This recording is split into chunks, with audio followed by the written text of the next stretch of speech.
All right, so 3, 2, 1. You don't need to do that. Action! So, America finally made a Godzilla movie. They finally made a Godzilla movie. That's like a real Godzilla movie.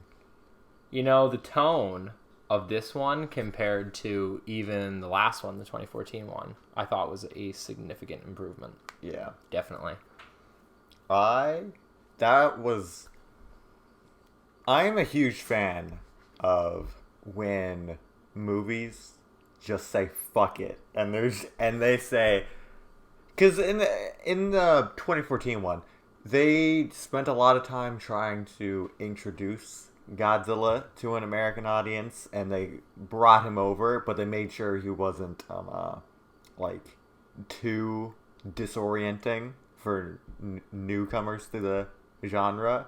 Definitely. Whereas this one, they kind of just went all in. Yeah, immediately. They were like, fuck it. You already know who it is. It's the Big G. Here we go. It's the Big G. I know, because one thing that I really loved about this is that though I'm not as familiar with the Godzilla mythos as you are, everything that I, a casual viewer, recognized was in this movie. Yeah. It was like they went back through like the 30-odd movies, and they pulled like the greatest hits, and they put it all in this movie. Yeah. Every monster had a moment to shine. Maybe Mothra, in my opinion, could have had a little more screen time, a little more character development, but you know, when Mothra did show up, the theme song played. It was iconic. Like it was like an iconic shot. The lullaby one. Yeah, no, with the twinkle, right? Yeah. It was great. It really captured the tone of the other Godzilla films that I'm familiar with. Yeah, and this movie really had a balancing act to do with its monsters, because it featured 4 of the big Toho 5, which is Godzilla, Mothra, Rodan, King Ghidorah, and Mechagodzilla. Mm-hmm. Those are the big 5 because they appeared in all 3 all 3 eras.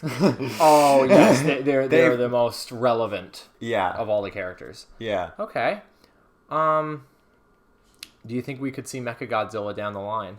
I have no clue, but I fucking hope we do.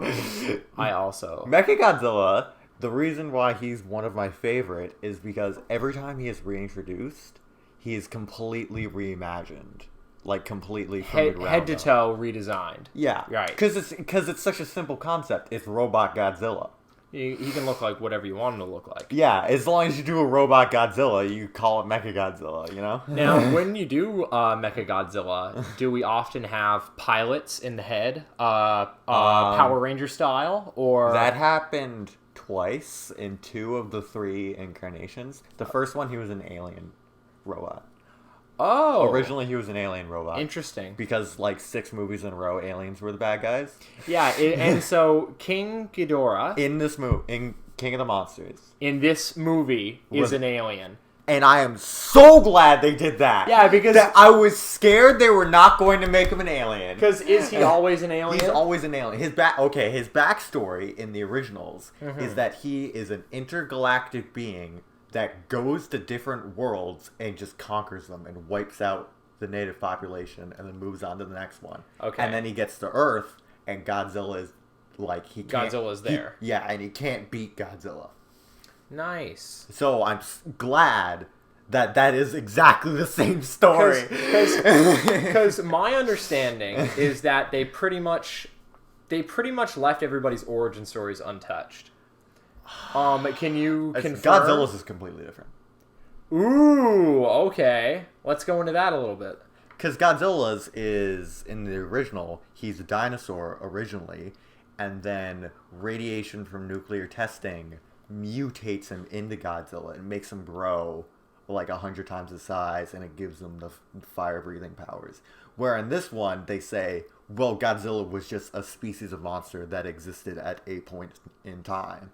And you know what? Though that does, I guess, step on the toes of the original, I think that for this franchise, it works a lot better. Yeah. If that makes sense. Yeah. I mean, because it's almost hard to get a modern audience on board with something as because you're already making quite the suspension of disbelief. Yeah. To say that it's like, okay, in this movie, literally the entire world has been destroyed. Like the death toll in this film is in the billions. Oh, yeah. Do you know what I mean? So it's like, that's a pretty big leap for an audience member to make. Yeah. And so, in order, I think it's almost, I hate to use the word realistic, because that's obviously not what we're going for. It's Godzilla. But like, it is more realistic that these creatures existed on Earth at one point in time, were buried, frozen, whatever, and brought back. That is maybe the only thing that I don't like. Oh, okay. Maybe the only thing that I don't like about this new thing. This new series. All of the monsters have the same origin story, aside from King Ghidorah. Oh, okay. That okay. they're all ancient beings. Like ancient animals that existed long before dinosaurs and stuff. Okay, so you're not a fan. You're not a fan of the origin. I think it works. It works for the film. It works. And you know what? But I think it's maybe doing a slight disservice to the monsters. Because now whenever we get a new monster, it's like, oh, who's this guy? He's another one. Yeah, you're right. Whereas, like, I mean, in the old Godzilla movies, they had, like, secret islands and things like that. Like, half of them were literally just magic gods. Yeah, and, like, they were actual gods, or they'd be aliens from space. It was, like... All over the place. All over the place. And, like, that is what made it fun. Yeah. Because that's... But they wanted... There was not one moment of camp in this entire film. Not one moment where... You know, because in a movie like this, sometimes it's okay to do some sort of wink to the audience. Yeah. Do you know what I mean? And in this one, they avoided it. Mm-hmm. They went like the light comedy route in terms of grounding it, which, again, works, but maybe it would have been more interesting to just say, you know, take the whole color palette and just bump it up 2 notches. You know what I mean? Yeah. I don't know. Yeah.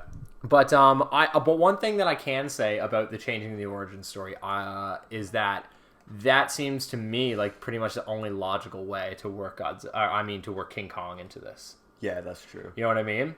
To be, you know, because there's this whole king, all hail the king motif going on through the whole thing. Yeah. Like, and they haven't called Kong King Kong. They only call him Kong. Yeah. He could be king at the, you know, in he's the gonna fight. contest the king. Yeah, kingdom or and whatever. like I'm a huge King Kong fan. Yeah, been my whole life, and you're the same with Godzilla, and so I want King Kong to win. Mm-hmm. You want Godzilla to win. But you know what? Taking the king title away from Mr. Kong, you know, it sort of rubs me the wrong way a little bit. I'm not gonna lie. Yeah. And I mean, how do we resolve this? I don't think either of them can win. It's going to be... Well, King Kong wins in the original. That's interesting, isn't it? Yeah. But I feel like that movie, although I'm excited for it, could end with just sort of like a Batman versus Superman style wet fart. You know what I mean? Where it's just like, oh, of course it's a... How do you know that name? Yeah, it's like... Godzilla's mom is Martha.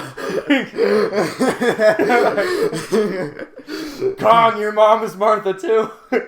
Your mother's name is Mothra. Oh my gosh, like... And... Yeah, I think it, there's no real way to make everybody happy with that. Yeah. I mean... Oh, yeah. You spoil all you want. Oh, this is spoiler talk? Yeah. Okay, spoiler talk. Ken Watanabe. Ken Watanabe, fabulous actor. Yeah. He's been in 100 great movies. And I thought that he gave a great performance in this movie. And I thought that his, spoiler alert, death scene was so well done. It was well executed. For the character of Dr. Serizawa, who was the doctor in the original. Yeah. I think he did a great job. I think he definitely captured the spirit of the original character. Yeah. And he, as an actor, Ken Watanabe, he made it his own. I think he brought a lot to the table. I think he gave a great performance, and I think the way that they killed the character and gave him a send-off was well deserved. Yeah. And I liked it. Mm-hmm. I liked it a lot. Also, Kyle Chandler, do you know who he is? He was the dad. Yeah, the dad. Dude. Man, he's one of those actors that I forget how good he is. Yeah. Until he pops up in something. You know what I mean? Like what was he in the last couple of years? He was in The Wolf of Wall Street, played the FBI agent, and he was in Manchester by the Sea. He played the Affleck's brother. You know what I mean? Like every time he shows up, I'm like, oh, it's that guy, and you kind of recognize him. Yeah. But man, considering that the type of movie that this was, I thought he was great. I thought he was really good. Yeah. But I hated the mom character. Oh, she was a fucking bitch. What a bitch. We need to unleash all the monsters at once. I don't know, man. She sucked. Wow. Which I find it's that's such a trope that you just have the kind of irredeemable woman. Yeah. And so that was a little bit flat and but I mean Vera Farmiga she did the work. Oh yeah. She did the work, and I don't even have much complaints because one of my biggest complaints always with not just Godzilla movies but just big action set piece films, CGI fest films in general, is the characters suck, the script is bad, and you know what, they really avoided that stuff in this movie. I will say, for the most part, right? Some of the dialogue was a little. Some of the dialogue was crappy, right? It wasn't because we were just talking about camp. Yeah. It wasn't campy. It was just bad. It was just cheesy. It was right? We have 30 seconds to do this conversation. Let's hurry it up. Exactly. And it would just be and I mean everybody in that movie was kind of a joke, trope, character type. Yeah. You had the quick-witted asshole but lovable guy, and he whips out a flask after Godzilla dies. You know what I mean? Stuff like that. And but I don't know though. I wasn't bored, even though I was some of these dialogue scenes are bad. When I was watching, I was this is just bad dialogue. I wasn't bored. Yeah. I wasn't bored because I could tell all the actors were at least I bought it. You know what I mean? I bought it, even though it was a little bad, right? It's a little bad, but it's I'm gonna let myself sit through this because it's not here for long. And I know the rest of the movie is so entertaining. Exactly. And one thing that I loved so much is that it wasn't just build up for the first hour and 20 minutes and then one huge fight. Yeah. It was multiple matches going on throughout the movie, and it was the plot, which we talked about this leading up to this movie, that the best way to do a Godzilla movie is to intercut the military bullshit dialogue with the fighting. Yeah. And they found a way to do that in this movie, and I was hoping that's what was going to happen. That's what happened. I was happy with it. Yeah.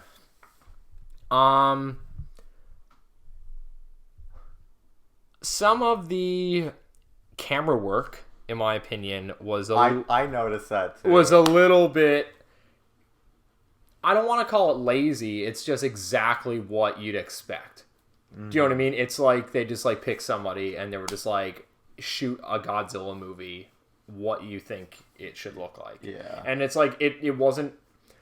It wasn't very inspired. You know what I mean? You have the quick whip around, focus, shake it a little bit, zoom in and focus again. Yeah. Right? That happened 40 times. Yeah. And, it's it's not bad. It's just a little run of the mill, I suppose. But one thing that kept me entertained the whole movie, because I wasn't bored for a minute. I mean, what was it? A little over 2 hours, I think. Oh, yeah. Flew by, right? You really got the sense that everybody involved with making this movie gave a shit. Even down to, Ice Cube's son. You know what I mean? Who played just, Barnes military guy, right? Yeah. I mean, he seemed like he was having a good time. He seemed like he was having fun. Yeah. I mean, Sally Hawkins was in this movie. I don't really know why, but, she was in the movie. And then they killed her after 20 minutes. Yeah. Which was, I was like, oh. Yeah. I did like that they broke out a lot of the original music. My god! They reused all the classic themes, which I think was awesome. All 4 of those monsters had their classic themes brought back. Yeah. Because you're never gonna beat Akira Ifukube's stuff. Yeah. Did he do the score for? He was the composer for like the entirety up until 2000. Oh, just every single movie. Yeah. Wow. What a catalog. He created the sound of Godzilla. Wow. Yeah. That's impressive.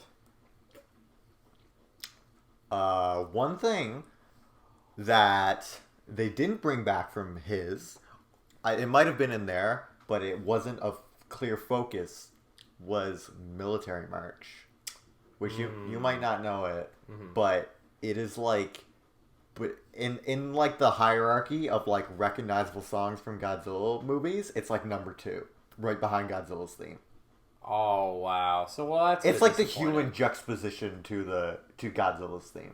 Oh well, that's a little bit disappointing in that case. Yeah, you know what I mean. I guess it would be comparable to if you went to see a Star Wars movie and Darth Vader showed up and they didn't didn't right. Yeah, the Imperial March, is that what it's called? Yeah. That didn't play. It'd be odd, right? Yeah. But I don't know. Related to that, though, as a Godzilla fan, one of the things that I love, and the reason why I just want them to keep making Godzilla movies, no matter who's making it, is because I absolutely love seeing the new ways they reimagine all the classic things. There was way more stuff from the previous movies, probably, than you even noticed. Really? There was a lot taken from older movies. Yeah, and see, I might not catch all the references, but I could feel that. I could feel that they cared making this movie. I could feel that. It's like you could just... Like you could feel that the filmmakers had a respect for the source material. The flying battleship thing that they had, that was a thing in previous movies. That was always a thing. It's just like a jet that they're just flying around. Yeah, the military just has a super-sized jet. They just live on it. Yeah. What is your opinion of the physical designs of all the monsters? Were they... How did they live up? I like Godzilla. Mm-hmm. I adored King Ghidorah. I loved it. I thought that was great. I thought that was the perfect way to redesign. Could not have done it better, right? Yeah. Now, my heart, honestly, it hiccuped for a moment when Mothra spread its wings for the first time. Mothra looks more like GMK Mothra than classic Mothra. Okay. And GMK was also the movie where Godzilla has pure white eyes and is a ghost. Ooh. So, just by that, you can probably tell Mothra's design was supposed to be different in that movie. Yes. So, I didn't think it was bad. I liked how they clearly made her look threatening. Like, of course. Like, it's not just a butterfly now. Yeah. Yeah. Like this one shows up to the battle and you're not like, oh fuck, Mothra's here. It's like, oh, Mothra's here. Oh wow. I mean, Mothra, correct me if I'm wrong, had her own film. Yeah, she starred in her own film. Which was... So did Rodan. Okay, so some of these characters did have spin-offs. A lot of classic Godzilla characters started in their own solo movie and then got sucked up into the Godzilla thing. Oh, because Godzilla was so big. Was retroactively added to the Godzilla. They were doing the cinematic universe back in the 60s. Man, that's really impressive. Yeah. All right. And so, how does Mothra's origin compare to her origin? Mothra in her origin story is the divine protector of Earth. That's beautiful. Yeah. And they did bring in Mothra's origin story. I don't know if you noticed, but they mentioned Infant Island, which is the island that Mothra originates from. Right. Sometimes it's Monster Island, but it's Infant Island.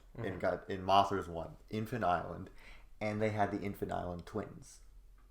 Yes. Because there was the one character. I remember seeing this one. Yes. With the twins. Yes, because the one lady who was with the main cast the whole time, the Asian lady, she was Dr. Lee. Yes. She was there, and then when they cut away to Mothra coming out of the cocoon, the other guy was like, Dr. Lee! And that was her twin.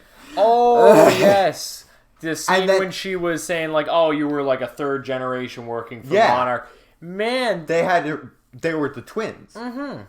Interesting. Like, that's a great little... Yeah. That's a great little... I mean, in the original movies, they're supposed to be, like, this tall, and they talk in unison. Yes. It used to creep me out a little bit when I was younger, if I'm being honest, right? But, you know, I actually was thinking that when I was watching this movie, because I thought, you know, Mothra, in my opinion, is I mean, second to Godzilla, probably my favorite character. You know what I mean? A lot of people say that. I just there's something cool about a killer butterfly. I don't know what it is, right? And so in this new series, I almost kind of wish that they could do a Mothra solo film, like tie it in with Godzilla somehow. Yeah, well, Mothra's not dead. Mm-hmm. Mothra never actually dies. There's always an excuse like, oh, there was an egg back home that nobody noticed, or something like that. Okay, well, who knows? I could get my wish. I could get the Mothra solo film. Yeah. I'd like that. And Mothra did the thing that she does in every movie, where she shows up to the fight, immediately dies, and then turns into a cloud of dust that surrounds Godzilla and superpowers him up. Loved it. Yeah. I loved it when that happened. Happens every time. She shows up, dies, and then just superpowers Godzilla. You know, did Godzilla eat King Ghidorah? At the end?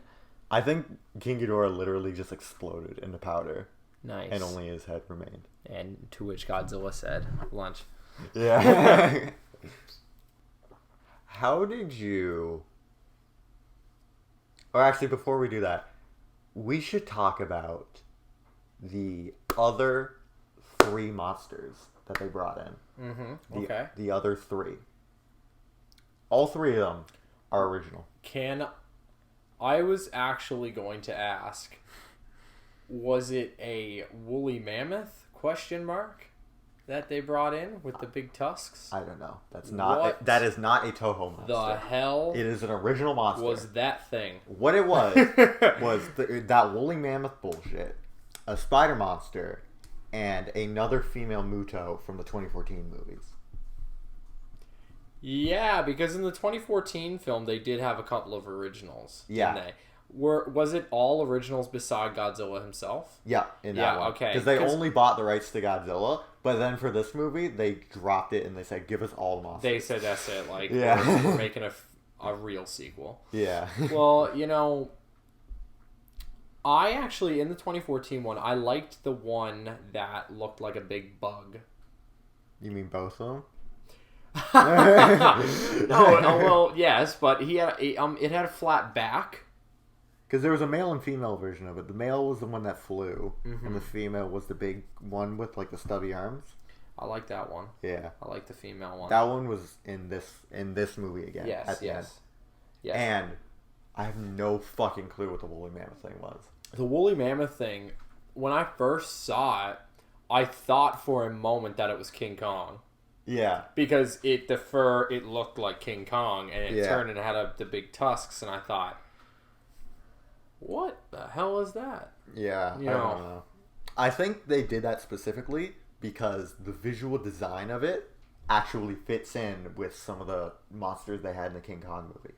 Mm-hmm. When you think about it. Because King Kong, you know, talking about if we're going to take a step back and talk about this whole Warner Brothers, Toho, RKO, because King Kong, cinematic universe, cinematic monsterverse. Yeah.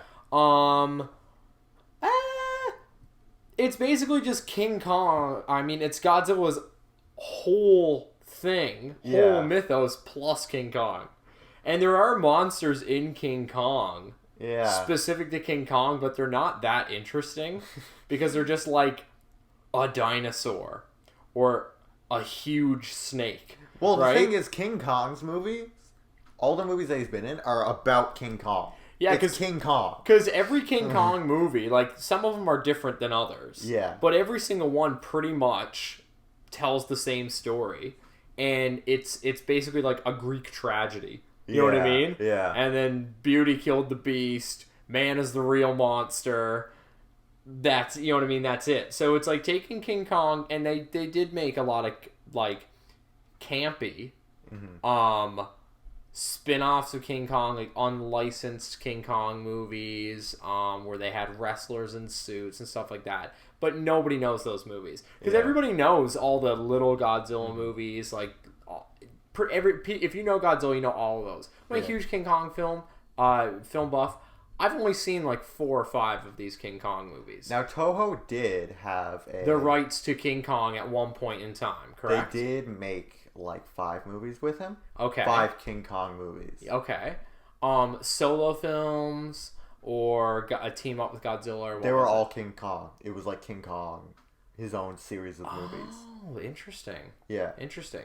Because, you know, you have the 33 original, and then you had Son of Kong, which is a direct sequel. Yeah. Underrated little flick. They go back to the island. Yeah. Not so bad. The 76 one, introducing Jessica Lange, Jeff Bridges is in it. I feel guilty watching it now because he climbs the World Trade Center instead of the Empire State Building. It's like, oof. You know, yeah, that's it's like, ooh. Yeah, it comes on and you're just like, shit. Right? But in that one, it's like, they change so many things for no reason. Yeah. Right? But the Peter Jackson one is fabulous. Oh, yeah. I think that is, it's incredible. But I don't know. I'd like to see these, I think I'd like to see some of these Toho ones. Yeah. And just see how they compare. Because they're very much in the vein of the classic, campy, WrestleMania fight style Godzilla films, right? So were these made in what, the 60s or the 70s or 60s? The 60s. 60s, early 70s. Okay. Yeah. That's when they made like all of them.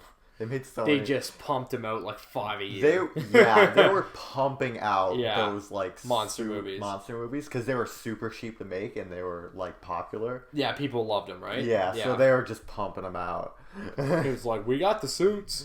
Yeah, and like they were like reusing suits in like all these different movies, just painting them different colors. Yeah, and, they like, just spray paint it. Yeah.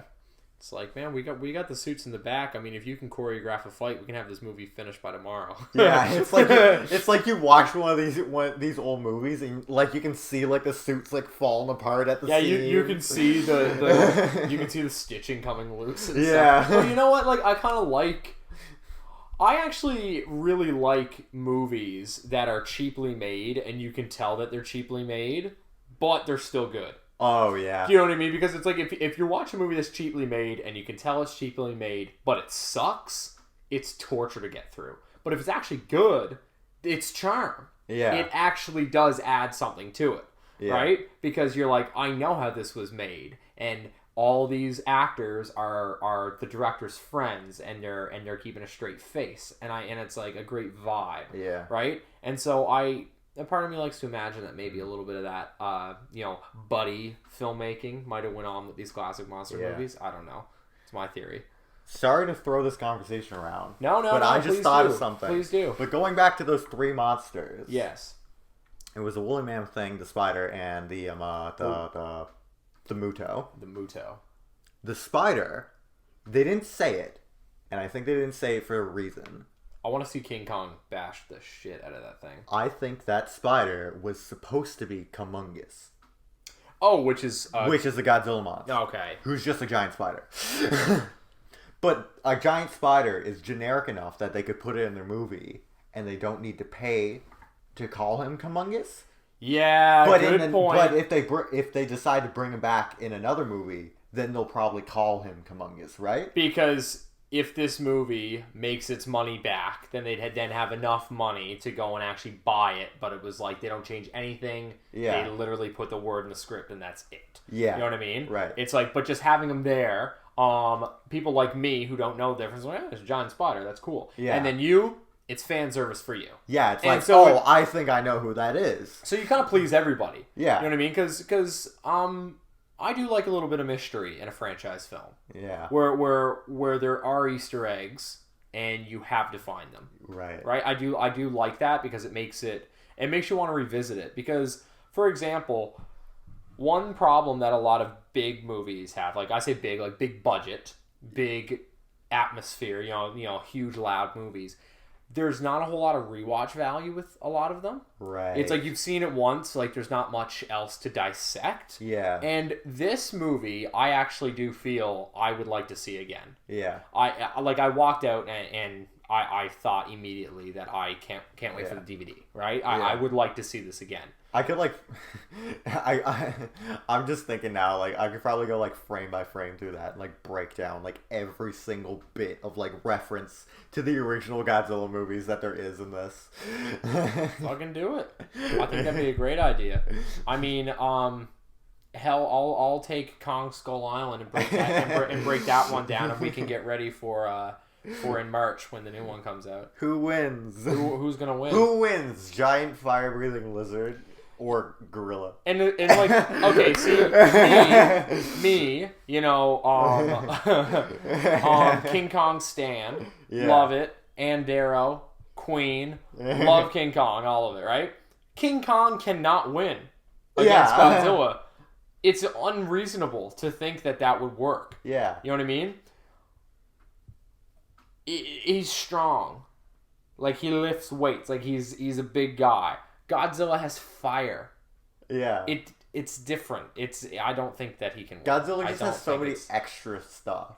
I know, and like all this shit where like what Mothra dies and powder goes on him, and then it's like he's just like he absorbs Mothra's energy. Yeah, like stuff like that. What King Kong is eats a giant banana and has his protein for the day. And like, you know what I mean? Like, because King Kong, a staple of his movies is that every time he gets into a fight with a dinosaur, snake, or whatever the fuck it is, even when the natives see him, they shoot arrows at him. Yeah. He gets hurt. He's bleeding. Yeah, and he's pissed off. Yeah, right. And it's not that kind of emotion in Godzilla. You know what I mean? It's Godzilla's whole point is that he's indestructible. Whereas King Kong, like, spoiler alert, King Kong dies at the end. He falls off the building, right? Like that's a staple of King Kong. Every version, he falls off the building. He fucking dies. And they bring him back. And King Kong lives. Now, sidetrack. Dino De Laurentiis was quite the film producer in the 70s and 80s. He's responsible for probably the best on-screen version of Romeo and Juliet. Yeah. But he's also responsible for a subpar King Kong film and a terrible sequel to that subpar King Kong film. Yeah. Linda Hamilton was fresh off The Terminator, and she decided for some reason to be in King Kong Lives, where King Kong has a wife, and then she has King Kong's baby, and King Kong gets like a heart transplant with a machine heart. It's like a huge car engine. Like, I mean, just the logic is out the window. Yeah. It's not even a good. It's not even entertaining. I mean, at least the bad Godzilla movies are entertaining, right? The bad King Kong movies are just bad, right? Oh my god, the bad Godzilla movies, like Godzilla versus the Smog Monster, is a fucking drug trip. The Smog Monster? That whole movie was directed by a guy who was like addicted to ecstasy at the time. Wait, what? So the okay, hold up. The director of the film was addicted. He was on ecstasy while directing it, and it feels like you're on ecstasy while you watch it. It's like a drug trip film, basically. Yeah, but it's Godzilla. Now that is a film I would like to see. It's pretty wild. And you know what? There are Godzilla movies where there's not a whole lot of human dialogue, correct? Yeah. Like little to no. Or like how? Oh yeah, there were like Son of Godzilla. Actually, no. Godzilla's son talks in Son of Godzilla. Wait, in English? Oh yeah. No, I don't like that. I don't like that. Is it Son of Godzilla or Baby Godzilla? Or it's Manila. Manila? Yeah, Mini Godzilla, Manila. Manila, I hate that because it sounds like an ice cream flavor. It's also the capital of the Philippines. Manila. Oh no. Yeah. Well, Sorry to anybody in the Philippines listening, but I think it's a silly name for a lizard monster. I mean, yeah, nobody likes Manila. Nobody likes Manila. I appreciate the childlike wonder in the eyes of Godzilla's son.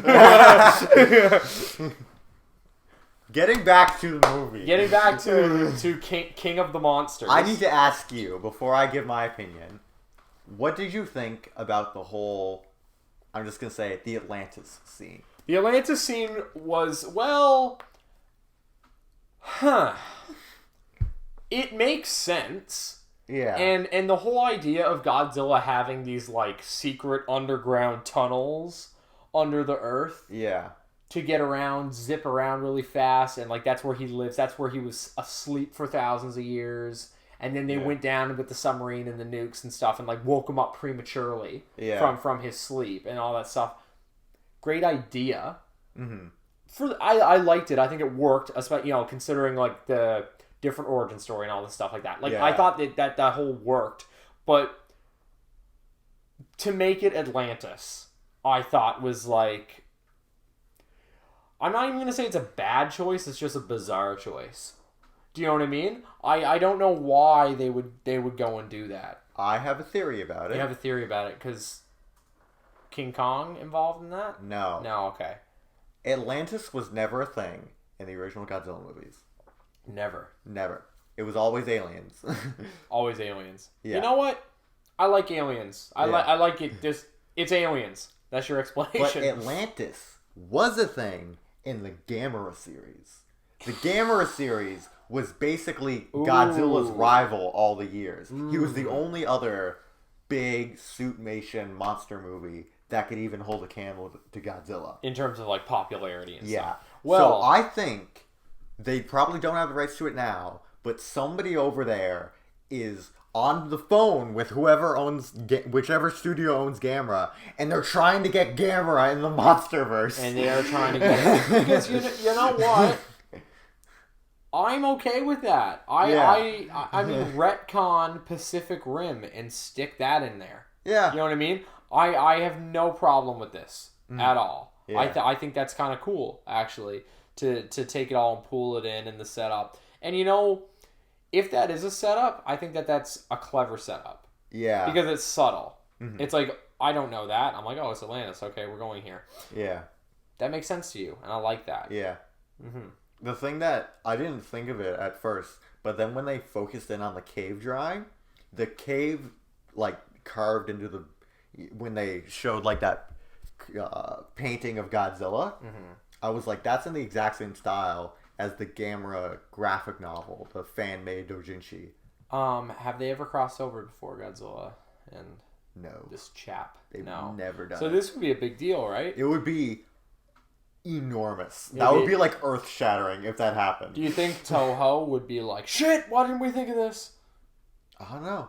I don't know which studio has been refusing to let it happen, but... people wanted this to happen for a long time. People have been wanting it to happen forever.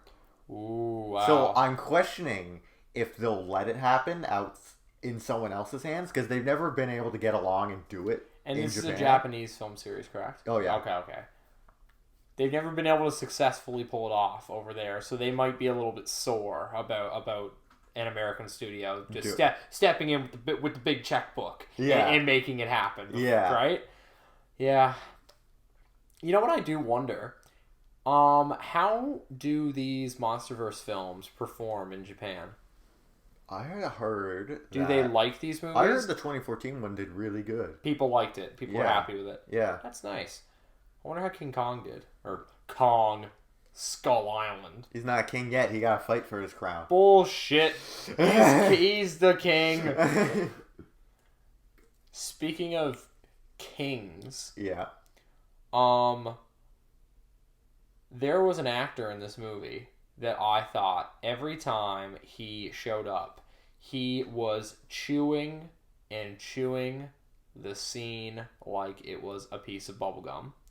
And I loved it. I can't remember his character's name, and I don't even know the actor's name. But Was it the British colonel. Yeah, because he was on Game of Thrones. Noah, he was Tywin Lannister. Oh, yeah, he was a big deal on Game of Thrones. Like he was awesome. Yeah, he was awesome in this movie. Where do you think you're going? Every time he showed up, because you know what he said that, and both you and me just looked at each other and giggled. Yeah, because his character was just so, considering what they were pulling off. Yeah, he was so unconcerned. Yeah, you know what I mean? Like, we literally just caused the apocalypse. Whatever. Yeah, and it's just like, you knew this was going to happen. It's like, what did you expect? Fucking this one monster not to be an alien that can mind control the rest of the monsters. Which, by the way, is a plot point that happens a lot in the original movies. Ooh, what mind control of monsters? Yeah, because that's always their excuse to get monsters that were like previously allies in older movies to be the bad guy now. Yeah, to just switch over, right? Yeah, they're like, the aliens mind controlled them. You know what? There's a lot of like cheap excuses in the Godzilla universe. Yeah. like one line of dialogue, all lore is out the window, right? Yeah. Yeah, whatever. Yeah. But like, because this movie took itself pretty seriously, but it didn't do it to a point where I ever rolled my eyes. Not once I rolled my eyes. Yeah. And I think that is exactly what people wanted from an American Godzilla movie. Because, for example, in the '98 one, Matthew Broderick. I mean, Ronald Emmerich, the director of that film. Yeah. Oh, we're just waiting for him, man. He's on his way out. He's about to be canceled. Yeah. Not good. Not a good man, from what I've heard. But anyway, his Godzilla film is a horrible, horrendous pile of trash. Yeah. It is awful. And you know what makes it so bad? It's not even that the character design is so bad. It's not even that it doesn't make sense. It's not even about Matthew Broderick wearing his baseball cap backwards with the camera and all that crap. Yeah. Or the scene where the guy takes out the huge Rambo knife and he carves up the thing behind the wheel and then jams he chops it off. Yeah, he chops it off and then jams the knife down where the key would go and twists it and that starts the car. Not even all that bullshit. It's that movie takes itself so seriously and it's just so bad. Yeah. You know what I mean? It thinks it's really good. Yeah. It thinks it's really good. And this one, it's just like, we know that this is a 7.5 out of 10. Yeah. And they play it that way. And it works. And it's a romp. And it's good. And you know what? I like this one better than the 2014 one. Mm-hmm. Which I'm sad to say, because Bryan Cranston was in the 2014 one. And, you know, he's awesome. But yeah, I think this one was an improvement. It was better. Compared to the 2014 one, they said, fuck it. Training wheels are off. Let's go. That's what. If training wheels were off, because that one was almost like they were testing to see it. Yeah, you know what I mean. They're like, we're gonna make most of this movie like a it's Hollywood movie. It's a safe movie, and then we'll put all the Godzilla stuff at the end and see if people like that. Yeah. And you know what the complaint was? Not enough monster. Not enough Godzilla. And this movie was, I would say, it was like 55% human, 45% monster. Oh my god. And I'll tell you what, 10% more monster, that's what I want. I don't think you went a full 60 seconds without seeing a picture of a monster in that movie. And and you know what? They weren't afraid to actually talk about it and call them by the names. What do they call this one? They call him Rodan. And then they called him Rodan. They stopped calling what is this one? Ghidorah. Yeah. Stop calling him Monster 1 or whatever. Well, I did like how they call him Monster Zero because that was his name in the original. Monster Zero? Yeah. Okay. Cool. Yeah. But I like it when they call him Ghidorah. Because I'm like... Because he's Ghidorah. And then he's King Ghidorah. Yeah, because he's not the king now because Godzilla killed him. Yeah. Which, you know what, is sad because he's so cool. I want to see him come back. Yeah. He'll probably come back. Man, you know what? What was the budget for this movie? I don't know, man. I'm curious what the budget for this movie was. 200 million! Holy shit! That is a ridiculous budget, Noah. I loved it though. Okay, yes, but Noah, $200 million is a absurd budget for a movie, even a movie like that. If Ken Watanabe didn't walk out of there with a $10 million paycheck in his back pocket, something went wrong. Yeah. You know what I mean? Man been around for a while. That's holy shit numbers. That's holy shit numbers. Man, I really hope Warner Brothers check the stats before they approve that, because if this movie doesn't make its money back, that's a shame. Yeah. Because it deserves to. Are we It deserves to make its money back. Is it making its money back in foreign countries? Because it might be really heavy, not just in Japan, but like Asia in general. I think it's because you know what? There was a scene in China. Yeah. There was a scene in China in this movie, and I was immediately struck because I was like, isn't that an odd choice? There wasn't a single scene in Japan. That's what I mean, because I was like, if they're going to go over there for a scene in the movie, why don't they put it in Japan? Yeah. But I don't know, because it kind of doesn't matter now, does it? It kind of doesn't matter now, because I clicked in halfway through the scene. I kind of had this little epiphany. I was like, wait a second. This is an American film. Yeah. You know, it's based on a Japanese property, but ultimately this is an American film. American action films make a whack ton of money in China. Yeah. You know what I mean? That's what they do. Yeah. You know what I mean? Like, that's where they put and it was fine. Yeah. Nothing wrong with it. Yeah. And I don't know. I really hope this movie makes its money back. I will say, if in King Kong versus Godzilla, in that movie, if the final fight takes place in another coastal American city, I'm going to be pissed. Yeah, there was... Because in the 2014 one, it was San Francisco. Do you want another San Francisco? You have 10 more San Franciscos. Yeah, and then this Washington and Boston were completely destroyed. Yeah, in this one, they were like... Washington was flooded. Yeah, what did they say in this one? It's like... It's a bad... In about 12 minutes, it's going to be a pretty bad time to be a Red Sox fan. Yeah. Like, they literally nuked Boston. The whole city. Yeah. Gan. And 17 cities worldwide were destroyed in the events of that movie because they said there were 17 monsters on the loose. Wow. You know... like, that is an apocalypse. Yeah, like... that is what happened in this movie. Yeah, because... the world ended. One thing that if I do have a criticism, it's that this movie just kind of, like, it ended... I mean, last shot of the film was incredible. I was like, wow. Yeah. Yeah, like, Godzilla really is the king. You know what I mean? Loved it. But... one thing that I will say about this movie is that, like, in the last 10 minutes, it began to, like, just, like, ignore the stakes.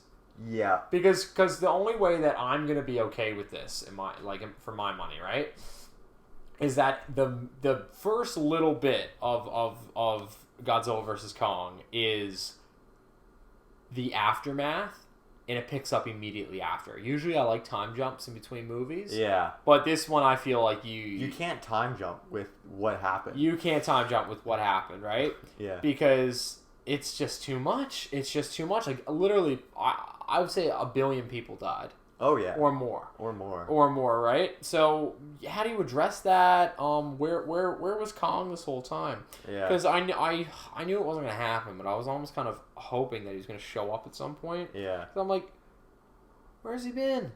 Now, how do we explain that? Mind you, we didn't watch the end credit scene. What? There was an end credit scene. Yeah. I should have said that. We would have stayed. Yeah, but...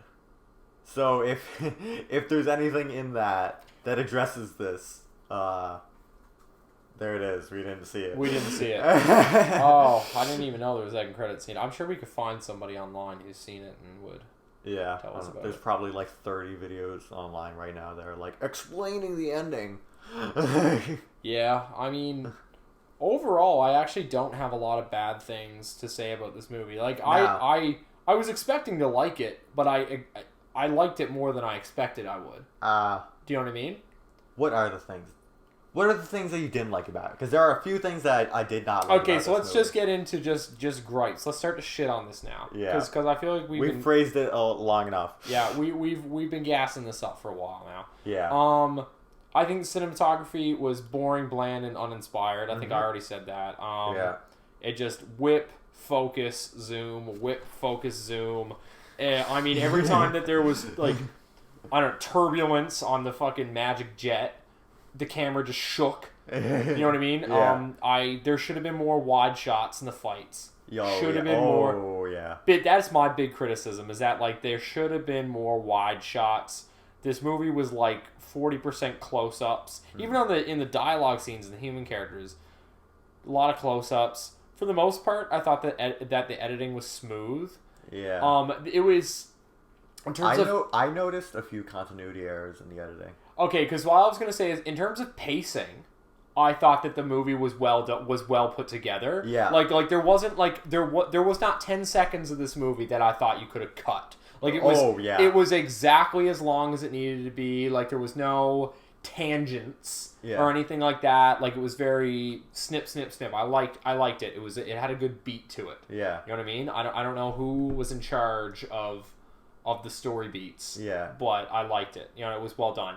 But yeah, so what were the continuity errors that you noticed? Because there was some cutting in some of the dialogue scenes where I was like, don't cut away, don't cut away. Yeah, there was just like some jumping all over the room. There was right? like a few cuts where like someone would be standing and then they cut and they would be sitting. I noticed that once. I know that sometimes things like that happen. Yeah. And somebody like Thelma Schoonmaker, who's been Martin Scorsese's editor since like the 80s, edited every single one of his movies. She says that even if there is a continuity error, use the best take, the best like performance. Yeah.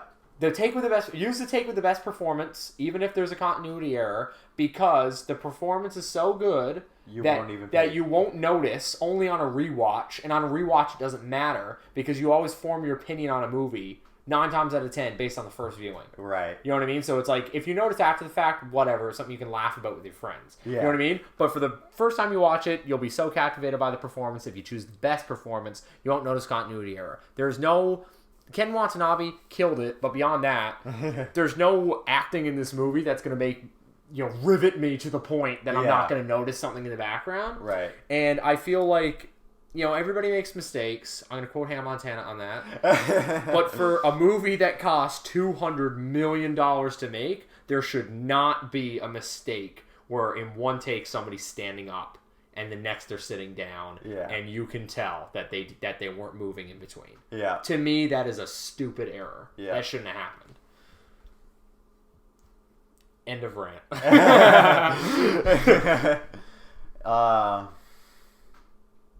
One other thing I kind of didn't care for was the fucking magic briefcase. The magic briefcase. The MacGuffin. The MacGuffin, if you will. Yeah, because what I forgot, but you brought that up, so let's get into that. MacGuffins work, in my opinion, in Alfred Hitchcock films. Right. And you know what I mean? And like shit like that, where it's like they just drop it. Yeah. They like you watch some Hitchcock movies, like they drop the MacGuffin, like they don't even resolve it. Yeah. You know what I mean? Shit like in Psycho, for example. This is a perfect example. In Psycho, the whole plot of the movie is she steals the money from her boss and runs away. Mm-hmm. And once she's murdered, spoiler alert, once Janet Leigh is murdered partway through the film, the money is in the trunk of her car and it stays there. Because Norman Bates didn't know about the money, so he dumped her car in the bog. Yeah. And that's, you know what I mean? Yeah. I please excuse me if I made a mistake, but I'm really sure that is what happens. You know what I mean? So it's like you drop the MacGuffin because it doesn't matter. It's just a catalyst to get the story going. And so in this one, you have the magic briefcase with it's called the Orca, I guess, like, because it makes whale. I thought they were saying Orga for the longest time because that's a Godzilla monster. It's like, so there's your Easter egg. Yeah. But no, Orca, because it makes sound frequencies like a whale. Because apparently all the monsters can like telepathically talk using radioactive frequencies. Okay, that's interesting. And that's how they know where each other are all the time, no matter where they are in the globe. Interesting. Okay, well, the whole plot of the movie was like, oh, she has the magic briefcase. We have to go find it. Yeah. And the thing is like, they didn't just leave it. They didn't just drop it. The movie didn't work. The plot didn't make sense without it. Yeah. Like, they used it up until the last scene of the movie, and then just got destroyed. And it just kind of got destroyed, and they're like, okay, it's broken now. Honestly, I think after they woke up King Ghidorah, they could have dropped it. Yeah. Because after that point, because they introduced that he could control the other monsters the same way. Yeah. Right? So as soon as they said that, I was thinking like, oh, the briefcase thing is done now. He's just going to be the antagonist, right? Yeah. But then they brought it back. Like, and you know what? Starting out, Millie Bobby Brown from Stranger Things. Have you seen Stranger Things? No. Okay, well, she's on Stranger Things. She plays 11. I'm sure you've heard about it. Yeah. Seen the memes, Eggos, all that crap. Yeah. You know what? I'm just gonna say it. I do think 11 is a bit of an overrated character. Oof. Just a little bit. Yeah. I know I'll probably get some hate on this video for saying that. I know she's been nominated for Emmy, all that stuff. People love her. Yeah. You know, she's texting buddies with Drake for some reason. But in this movie, I thought for the first little bit, I was like, wow, Millie Bobby Brown can really act. Like, she's doing a lot with this. I was really impressed. But as the movie went on, she kind of had nothing to do. Like, her character lost a lot of steam. Yeah. If that, you know what I mean? And by the end of it, she was just briefcase girl. Yeah. Also, how did she get to Boston? Because she was just kind of... They were in Boston. The whole time? The bunker. When they were in the bunker was in Boston. I'll be honest. Wasn't totally clear to me. They said the bunker was right outside of Boston. And she just ran to Fenway. Yeah. Okay. What a shame. Yeah. What a shame that they would blow up Fenway Park. Well, but yeah, like, she was just the briefcase girl by the end of the movie. Yeah. I don't know. A little annoying. I also thought the whole briefcase thing was kind of stupid because it's just like, he designed a briefcase with a sound frequency that could communicate with Godzilla. It just, that in my mind was the most far-fetched thing in the whole movie. Yeah. And kind of, I don't really know why it needed to be in there. I'm going through the plot again in my head. Yeah. And every single time they broke out the briefcase, it didn't really need to be there. It's like they could have just done something else. Yeah, because, like, they used it to calm down Mothra, which, like, Mothra is supposed to be benevolent anyway. Mm-hmm. So if she just calmed down on her own, I don't think anybody would have questioned that. Yeah. And then they used it to piss off King Ghidorah, which he would have been pissed off anyway. So I don't know why. That was unnecessary. They could have just, like, shot a gun at him, and it would have done the same thing. Yeah. But they're like, oh, no, magic briefcase. They used it to lure both characters back to Boston, which I don't know why they did that. They could have just had the final fight in D.C. King Ghidorah where they were already, because that was kind of dumb. King Ghidorah was in D.C., Godzilla was headed to D.C., and then they go, oh no, we're going to do it in Boston instead. Yeah, I don't know why. I mean... Yeah. What is the significance of Boston? Like, that seems like such an arbitrary choice. Yeah, well, to set it in Boston. They said that, well, it was because her family was from Boston. Yeah, I know, but, like, why pick Boston? Why pick Boston? It could have easily been any city. But you know what I really like, though? That they skipped the obvious choice that none of these movies have anything to do with New York. Oh, yeah. Because, King Kong is always in New York. Yeah. And, Fuck, Godzilla vs. King Kong is going to be in New York. Is it? No, but probably. I don't want it to be in New... Don't even... Dude, fucking set it in Paris. Set it in Paris, set it in London, set it in fucking Ireland. Yeah. Fight out in the meadows. hang out in Dublin. Yeah, like, I don't even care. Like, they'll have a fight and go for a pint afterwards. Yeah. I don't know. Someone said you sound like an owl. Was actually, that reminds me, like, when it's like, open the shields, like, just do it, open the shields. Like, when Godzilla's out in the water, it's like, why don't we just invite him in for a beer? I was like, oh, comedic relief, man. What's the point of the fucking shields, dude? You're in, like, it's an oil rig, so it's just a pillar connecting to the sea floor. Godzilla can just knock the whole thing over. What's the point of the shield? I also thought that. I thought them being so upset over the shields being open It's just, what is it? A steel plate? Yeah, like Godzilla's like that would right through it. That would legitimately do anything if Godzilla wanted to get in there. Yeah. it just wouldn't. Yeah. It just wouldn't. I don't know. And also, Godzilla, how intelligent is Godzilla? I don't know. I don't know how intelligent he's supposed to be. Because I think he's supposed to be relatively smart in this one. Relatively smart. Because that is another thing that I thought was kind of like unclear, is how intelligent are these monsters? Are they aware of what they're doing? I do know King Ghidorah is always like human level intelligence. Human level intelligence. So he is fully aware that there is sophisticated life on this Earth that has He's actually has 3 different brains in each head. That's why they argue with each other. I was actually going to bring this up in a minute, but let's go with it now. How do his heads work? It's 3 different... It's 3 different brains. Let's call them personalities. But they're not really personalities. Okay. Because they always have the same goal, but they, like, argue with each other. Okay, so he'll have, like, 3 different perspectives on any situation, kind of. Okay. Although then again, they never really show King Ghidorah in any, like, serious light other than, like, I really want to kill this dude. Yeah. So like the whole arguing thing is just like for like those comedic moments where like the heads go in and they like fight over who gets the first bite kind of thing. Okay, that's interesting. Yeah. That is cool. Yeah. Yeah, but it's like, because I wonder, because in that scene where they were in the water and then like Godzilla's like, he needs to know that we don't think he's a threat. Yeah.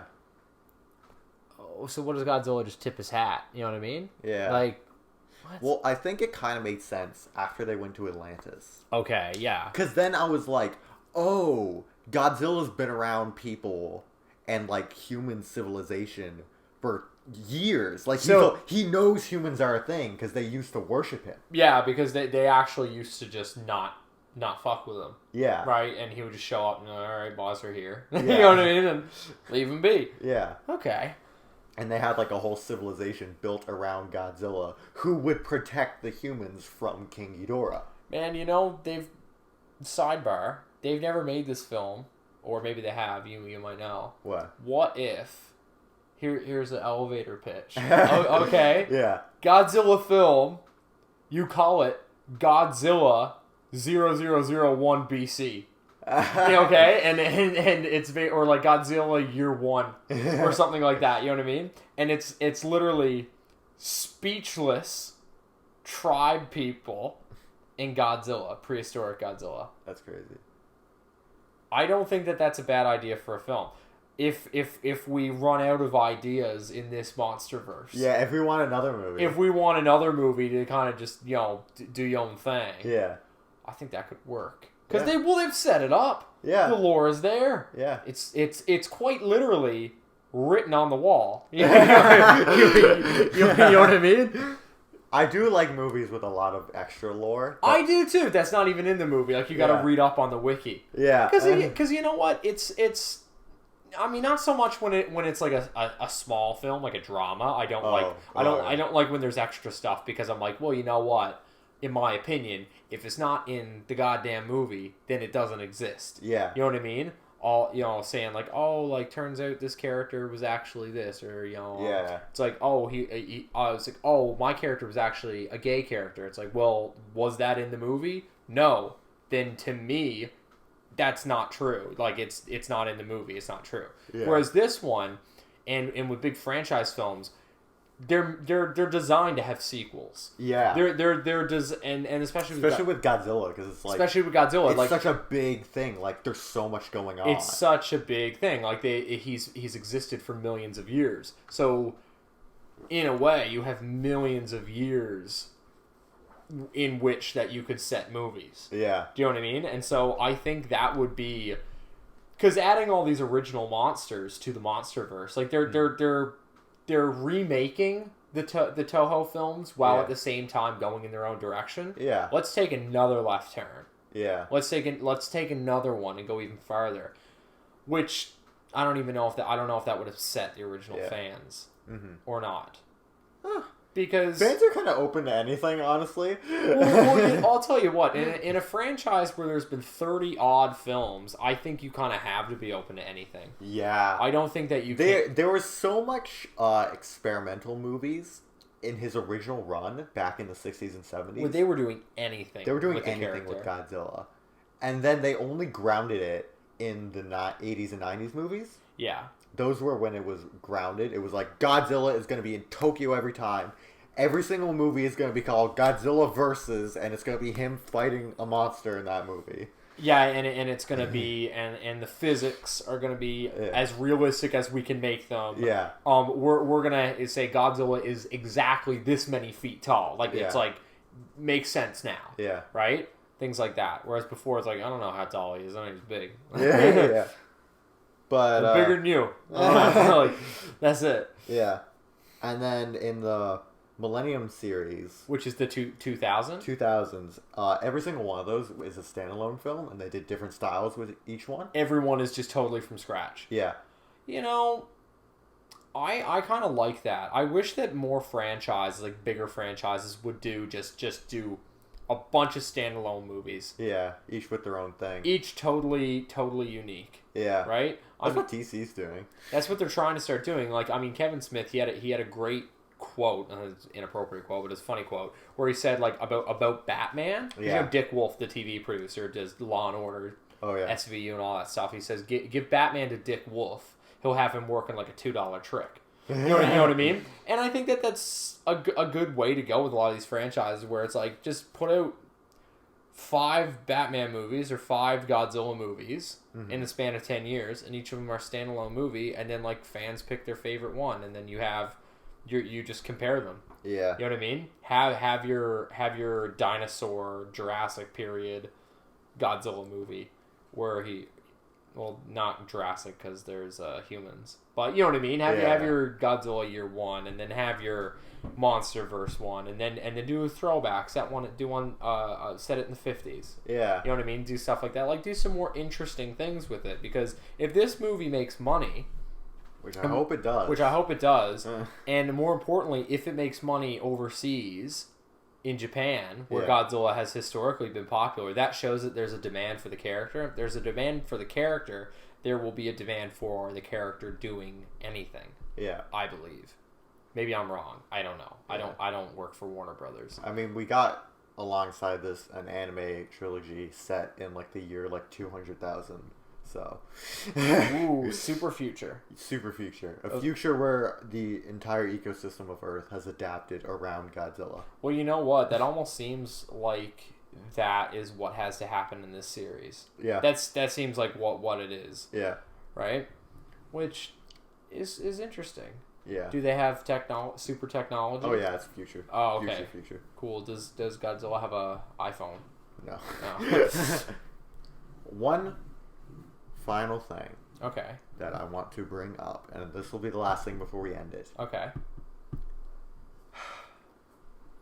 The oxygen destroyer. Now, was that a nod to the original? It was. And I hated it. That was the only part of the movie where they nodded the original, and I said, fuck you, you're not doing it proper service. I agree. As soon as they said that, I was like, well, that's how the first one, the original one, ended. Yeah. And I was like, I don't know. Because there was a moment in the movie where I was like, man, like, maybe Godzilla's just dead in this movie, and then he doesn't get brought back until versus Kong. Like, I thought that for like 5 minutes. Yeah. I was fully accepted in my head. No more Godzilla, and King Ghidorah is the leader now for the rest of this movie. Yeah. And I was like, that is so fucking stupid. Like, I don't really like it in movies when, like, the hero, well, I'm going to say hero, but, like, protagonist, whatever, dies in the middle of the movie and then gets brought back. Yeah. I just don't care for it. Yeah. I don't like it. You know what I mean? Yeah. And I don't think they really needed it, because he was already fighting with King Ghidorah. Mm-hmm. He was already losing. They could have just had King Ghidorah actually kick his ass. Yeah. They didn't need to do that. Yeah, to kill him. They're like, oops. Yeah. Guess we fucked up. We killed Godzilla by accident. Yeah. That was kind of lame. Yeah. And that would help establish how badass King Ghidorah is, right? It would if Godzilla just lost the fight. Yeah. Right? Interesting. And because you've seen the original, right? Oh, yes. How powerful, the whole point of that movie, the entire theme of that movie is the oxygen destroyer is a weapon more powerful than the nuclear bomb. Mm-hmm. And he has to make the decision of if he wants to let the world know that it exists or let Godzilla continue to exist. And it's a big ethical dilemma, yeah. Right? And that there is no right or wrong answer to. Yeah. It's just and like lesser of two evils. Dr. Sarazawa, yeah. His final conclusion is destroy all of my research and kill myself alongside Godzilla with the only working oxygen destroyer. And that's how the movie ends. And it's super powerful. And in this one, they just said, we have an oxygen destroyer, we're going to use it. And then never mentioned again. Yeah, because it was just sort of like they showed up and they used, like... You know how earlier I said that there was nothing out of place in the movie? Yeah. I take it back, because they could have just cut that sequence. Yeah. Could have just cut that sequence. Yeah. So the movie should have been, like 12 minutes shorter. Yeah, but overall, though, I have to say, I did really enjoy this movie. Yeah. And I think if you didn't have the emotional connection I did, you wouldn't find that so egregious. Yeah, but I definitely did feel that the whole oxygen thing was kind of out of place. Yeah. I didn't really care for it. Just like the guy from the last movie just shows up on Skype and he's like, "Oh, by the way, there's a nuke coming. There's a missile on its way." I know, just military man shows up on Skype and he's just like, "We've been developing a weapon," and I was like, of course you have. There's always a secret. Man, think about it. How many people were on that the oil thing out in the middle of the ocean, working for Monarch, which is a secret military thing? Oh my god. The real military, do they have that many? How many people would just have to devote their whole lives to this in order to have an operation going like that? Well, for perspective, we do know Area 51 is a real thing. Yeah. And there are at least 20,000 workers employed. 20,000 people. Yeah. And there's one specific airport in LA that has a unique, airline. They disguise it as an airline, but it's pretty much confirmed because those are the only planes that can fly in and out of Area 51 airspace. So it's pretty much just if you need to get in transport. And everybody going in back and forth has to wear regular tourism It's clothes. like a disguise. Yeah. Wow. It's really weird. It's intense. But if you Google it, it's everybody just it's so fucking obvious that they're just they're clearly just going to work at Area 51. Cool. Yeah. Well, in conclusion, I liked this movie despite some of its missteps, and I'm very excited for Godzilla v Kong coming out later. Yeah.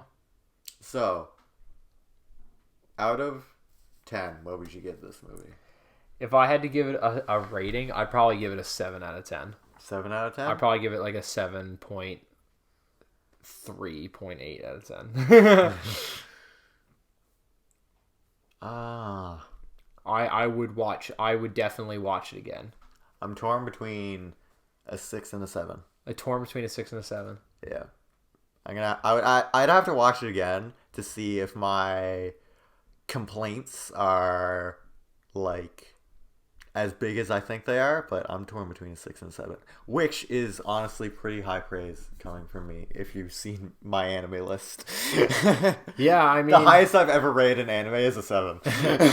What would you rate the 2014 Godzilla film? 2014? That's a square 6. You know what? That's exactly what I was thinking. Yeah. Which is a straight up 6. And I think this one is better, but I don't know if it's better enough to make the jump to 7. You know what I mean? Fair enough. I mean, I enjoyed it. I think... Because my 7.3 is a fun rating, in my opinion. Yeah. Yeah. Because, I'll admit it. I'm a bit of a pretentious snob when it comes to movies, right? So I classify movies in one of two categories. They're either fun movies or they're serious movies. Yeah. And depending on how I define it, that's how I judge it. So if I was gonna judge this movie as a serious movie, I'd give it like a 6. Do you know what I mean? Yeah. Whereas if I judge it as a fun movie, which is what I'm doing, I give it probably like a 7 or so, right? But can movies be both? Can they be fun and serious? Of course they are, because this is obviously a drama. Yeah. You know what I mean? Like it's not a goofy movie at all, but I just mean that it's a romp.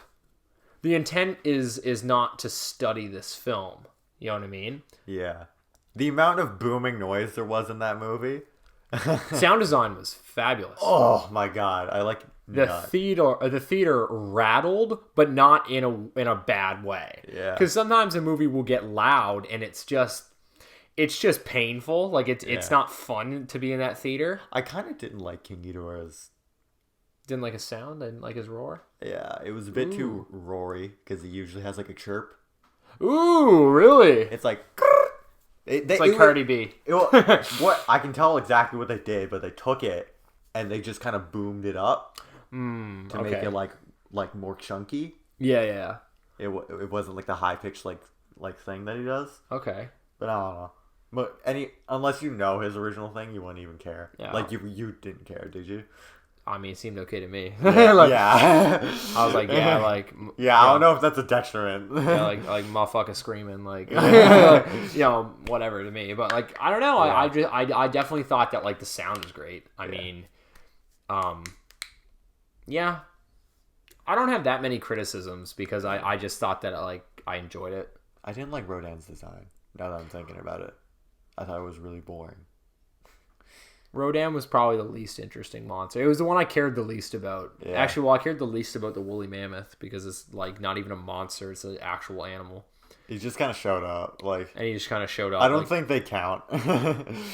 Ooh, actually, we didn't talk about the ending, did we? Hold on here. When they showed the big map, and it said 17 cities. Yeah, one of those cities had to be getting ravaged by Kong. Do you know what I mean? I think he was still on Skull Island. I think they I think they specifically showed the dot to still be on Skull Island. Yeah, because he can't swim, right? What? King Kong? He's a monkey. Monkeys don't swim. He's a gorilla, Noah. Yeah, but gorillas don't swim. Ever? No, gorillas don't know how to swim. Okay, fair enough then. So he's kind of stuck there. Yeah, fair enough. Yeah, that's too bad. Yeah. I just, I do like that they gave him a direct shout out though in that courtroom scene earlier on. Yeah. But I did think it was kind of stupid that all the senators just busted out laughing. Yeah. I was like, come on. Like they were. I like how they made a joke to Japanese porn and how it's always censored. Because he was like, I hope this is the one with the genitals blurred. Yeah, I know. They really made that joke. Yeah. I was like, they know their audience. They know who's watching this movie. I mean, yeah. It's cool. So what about the ending? Let's get into that. Godzilla is king of the monsters and they all bow down to him. Bow down, bitches. That moment, I think, aside from that one time that the monsters talk to each other with speech bubbles. Wait. This happened in Godzilla vs. Gigan. Their voices turned into scratch record versions of their roars, and then speech bubbles came up with what they were saying. That is the boldest... filmmaking choice I've ever. Godzilla movies are amazing. No, to have a monster go rah, rah, rah, rah, and then I'll show you afterwards. It's hilarious. Yeah, and then actually just put a speech bubble in a live action movie. Yeah. You'd be, if you were in a theater and that just happened, you'd be shocked. Yeah. You'd be shocked. I mean, I'd be like, I don't know if I love it or if I hate it or if it's a stroke of genius or not. Like, I don't know what this is supposed to be. Yeah. I mean, that's... But, I gotta get into this catalog. Like, if they're really that extraordinary... Aside from that moment in Godzilla vs. Gigan, this is the most human they've ever portrayed the monsters. the most intelligent they've ever portrayed the monster. Because one thing that aside from King Ghidorah, I would have enjoyed if they had made their intelligence level a lot more clearer. If I'm honest, yeah, I would have liked that. But ultimately, I still do like the fact that you could tell that they were communicating with each other. Yeah, and you could tell that there was some sort of understanding between the military people and Godzilla. Yeah, that was interesting. Yeah, Godzilla's really benevolent in this. Mm-hmm. Usually he's just like chaotic. He's like, I'll just kill whoever's in front of me. I don't give a shit. Yeah, where he's just kind of... Yeah. Yeah. Yeah. Very good. I think that's everything, isn't it? I think so. Yeah, well, thank you very much for talking about it and taking me to the movies. Thank you for having me on your channel. Hopefully sometime soon we can catch another flick and have another discussion. You want to like shout out like your Instagram or something? Yeah, follow me on Instagram and Twitter. Same tag. Underscore Joseph Dennis. 2 N's in Dennis, all lowercase, one word. Mm-hmm. Yeah, hit it up, like it. Yeah. Yeah. Yeah, alright. See, catch you in the DMs. Yeah. This has been Quentium. I'll see you in the next one. That's how you do it real. That was real as fuck, man.